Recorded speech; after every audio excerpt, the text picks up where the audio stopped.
ബിസ്മിയും ഹംദും സ്വലാത്തും നൽസലാമും മുന്നേ ബില്ലിന് ഫീസത്ത് മാല ഞാൻ തുടങ്ങിയിടുന്നേ. ആത്മീയ ലോകത്തെ തിളങ്ങുന്ന സ്ത്രീരത്നം. പാണ്ഡിത്യം കൊണ്ടും ദൈവാനുരാഗം കൊണ്ടും ഇസ്ലാമിക ചരിത്രത്തിൽ തുല്യതയില്ലാത്ത വിധം ഔന്നത്യങ്ങൾ താണ്ടിയ മഹാപ്രതിഭ ബീവി നഫീസത്തുൽ മിസ്രിയ അന്ത്യവിശ്രമം കൊള്ളുന്ന മക്കാമിലേക്കാണ് നമ്മളിപ്പോൾ പോകുന്നത്. ഈജിപ്തിന്റെ മണ്ണിൽ അന്തിയുറങ്ങുന്ന മഹാന്മാരിൽ മിക്കവരുടെയും മക്കാമ് സ്ഥിതി ചെയ്യുന്നത് കൈറോയുടെ ഹൃദയഭാഗത്തുള്ള കൈറോ നെക്രോപോളിസിലാണ്.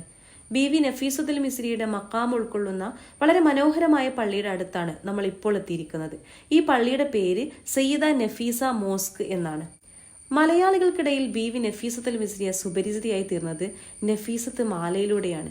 ബിസ്മിയും ഹംദും സ്വലാത്തും നൽസലാമും മുന്നേ ബില്ലിനെ ഫീസത്ത് മാല ഞാൻ തുടങ്ങിയിടുന്നേ എന്ന ഈരടികളോടെ ആരംഭിക്കുന്ന നഫീസത്ത് മാല ഹൃദയസ്ഥമാക്കിയവരായിരുന്നു നമ്മുടെ വലീമമാരൊക്കെ.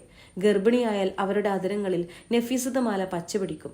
മനോഹരമായ ഇനത്തിൽ വീടകങ്ങളിലിരുന്ന് അവരത് പാടിപ്പാടി പ്രസവിക്കാനാകുമ്പോഴേക്ക് മനപ്പാടമായിട്ടുണ്ടാകും.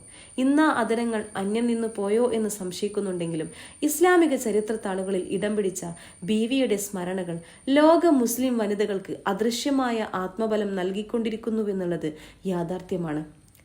പ്രവാചകരുടെ പേരക്കിടാവ് ഹസൻ അള്ളാഹുനുവിന്റെ മകൻ സെയ്ദ് അള്ളാഹുനുവിന്റെ പേരമകളാണ് നഫീസത്തുൽ മിസ്രിയ. 5 വയസ്സ് വരെ മക്കയിലായിരുന്നു മഹദിയുടെ ജീവിതം. പിതാവ് മദീനയിൽ സ്ഥിരതാമസമാക്കിയപ്പോൾ കുടുംബസമേതം അങ്ങോട്ട് തിരിച്ചു. പിന്നീട് നീണ്ട വർഷങ്ങൾ അവിടെയായിരുന്നു. ചെറുപ്പം മുതലേ വിജ്ഞാനത്തോട് അടങ്ങാത്ത അഭിനിവേശം കാണിച്ച ബീവി 8 വയസ്സായപ്പോഴേക്കും വിശുദ്ധ ഖുർആൻ ഹൃദയസ്ഥമാക്കി.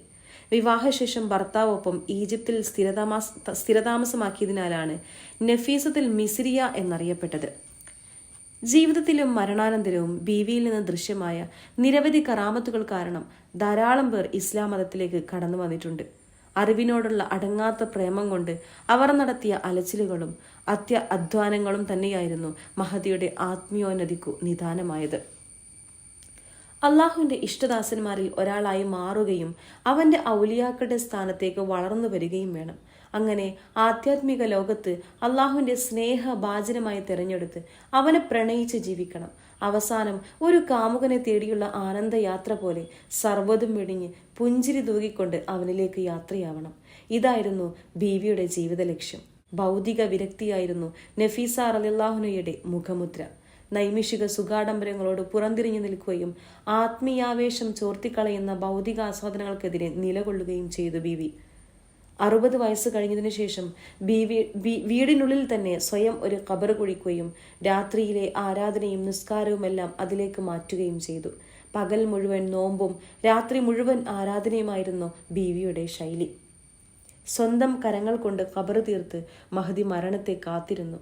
ആ ഖബറിലിരുന്ന് 90ഓളം തവണ വിശുദ്ധ ഖുർആൻ പൂർണ്ണമായി ഓതിത്തീർത്തു. ധാരാളം നിസ്കാരങ്ങളും ദിക്റുകളും പ്രാർത്ഥനകളും അവിടെ വെച്ച് നിർവഹിച്ചു. തന്റെ വിശ്രമസ്ഥലം ഖുർആൻ പാരായണം പ്രാർത്ഥനകൾ കൊണ്ട് ജീവിതകാലത്തെ ധന്യമാക്കുകയായിരുന്നു നഫീസ റളിയല്ലാഹു അൻഹ. ബിസ്മിയും ഹംദും സ്വലാത്തും നൽസലാമും മുന്നേ ബില്ലിന് ഫീസത്ത് മാല ഞാൻ തുടങ്ങിയിടുന്നേ.